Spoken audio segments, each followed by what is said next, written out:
On commence tout de suite ce Lex Inside. On va s'intéresser au marché small cap en matière de M&A. Et pour décrypter les enjeux sur ce marché, j'ai le plaisir de recevoir Émilie Silva, avocate fondatrice de Silva Avocats et Partners. Émilie Silva, bonjour. Bonjour Arnaud, merci de votre invitation. Alors on va s'intéresser au marché M&A small cap, mais tout d'abord, de quoi s'agit-il ? Eh bien, les opérations de small cap sont des opérations finalement très particulières. Alors, on appelle communément les opérations de small cap des opérations qui concernent des TPE ou des petites ETI, dont les valorisations en général sont autour de 1 million, voire une dizaine de millions d'euros au maximum. Ce sont des opérations qui sont particulières, je le disais, puisqu'elles concernent des dirigeants qui sont très impliqués.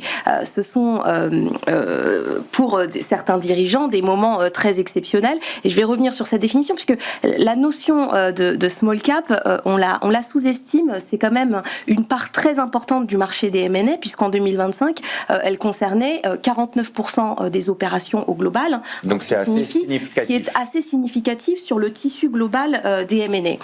Alors c'est un secteur, un marché qui a été très affecté par la période Covid, on le sait. Cette période a créé de la tension sur les revenus, de la tension sur les approvisionnements, et puis une hausse des taux d'intérêt qui a mis en pause, voire créé un arrêt sur le marché des M&A small cap. Alors aujourd'hui, on a une reprise, et je dirais depuis 2024, une reprise qui est vraiment très importante, avec des règles du jeu qui ont complètement changé. Une reprise importante, mais quelles sont les tendances globales sur ce marché ? Alors, sur les tendances globales, on parle souvent de repricing. Alors, qu'est-ce que c'est que le repricing ? Cela veut simplement dire que les prix et les attentes ont été remis à plat. On n'est plus aujourd'hui dans une crise du M&A, on est véritablement dans un retour à une réalité. On n'est plus dans un marché de l'opportunisme, et un marché de volume, mais on est vraiment sur un marché d'exécution. Alors, la première tendance... Un retour à la réalité ? Un retour à la réalité, c'est tout simplement que les opérations aujourd'hui répondent à un certain process, répondent à un certain canevas, je dirais, auquel les dirigeants doivent que les dirigeants doivent respecter, et cela crée un certain nombre de tendances. Alors j'en listerai 3. La première, c'est qu'on est revenu sur un primat de la qualité, les dossiers qui ne sont pas assez ficelés stratégiquement, avec une gouvernance qui n'est pas solide, avec des revenus qui ne sont pas lisibles, vont avoir tendance à sortir du marché, et les dossiers les plus solides finalement gagneront la course. La deuxième tendance, c'est qu'on est aujourd'hui dans une logique de consolidation, une logique de recomposition sectorielle, avec des sociétés qui adoptent une stratégie de build-up, et ça on le voit dans le secteur notamment de la tech.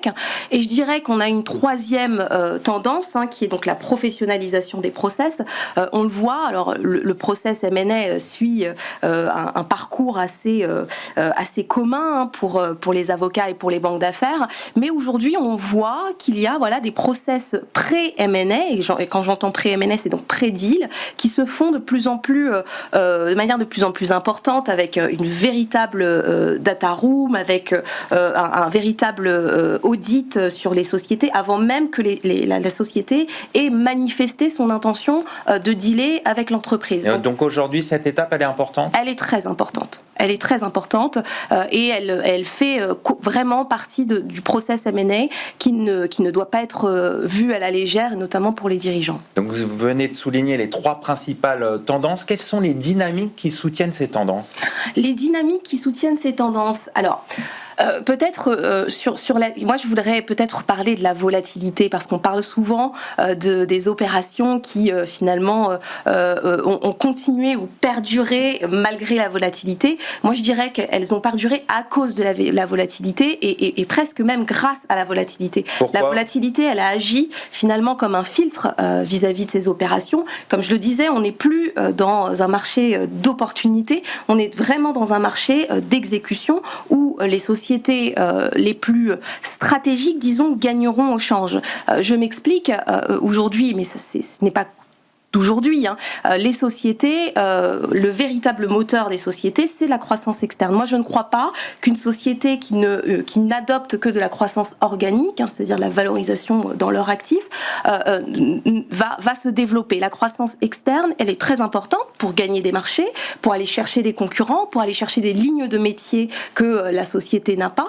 Donc ça, c'est un premier moteur. Je dirais que le deuxième moteur, il est lié au mécanisme du prix. Aujourd'hui, nous ne sommes plus dans une application stricto sensu d'un multiple ou une application d'un DCF classique. On est véritablement dans une construction du prix, puisque Comment ça se passe concrètement là? Vous dites que c'est un moment de construction du prix. Comment on fait? Oui, alors comment on fait? Vous savez, les sociétés se valorisent de plusieurs façons. On peut les valoriser via un multiple, on peut la valoriser également via une méthode qui s'appelle le DCF. Aujourd'hui, nous ne sommes plus dans une application stricto sensu de ces méthodes. On est véritablement dans une construction du prix, avec à la fois un investisseur qui va négocier et qui va arriver évidemment avec sa perception de la valorisation de la société, et un dirigeant qui va aussi négocier. Donc on va rejoindre les deux intérêts, et cela va créer un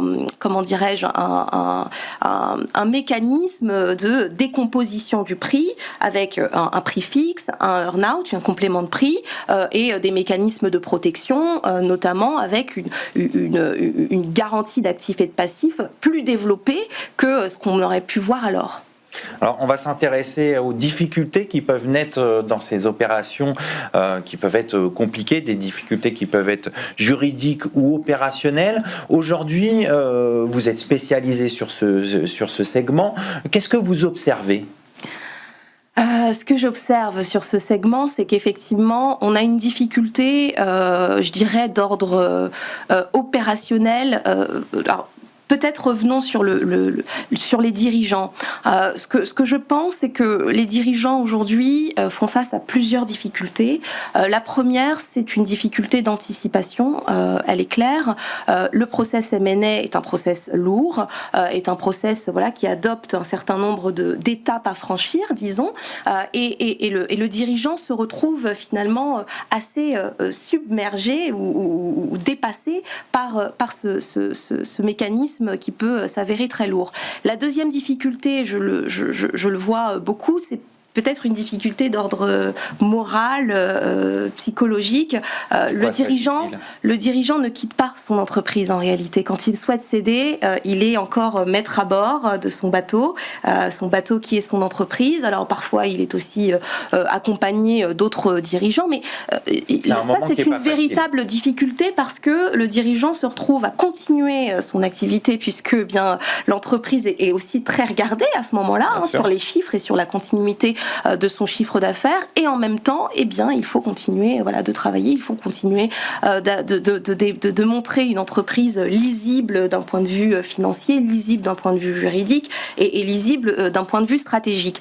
Je vois aussi une troisième difficulté, c'est que les dirigeants ont du mal à anticiper les risques contractuels de certains contrats, de certains clients aussi clés qui peuvent avoir une part très importante du chiffre d'affaires, et donc là l'investisseur va être très regardant sur ces questions.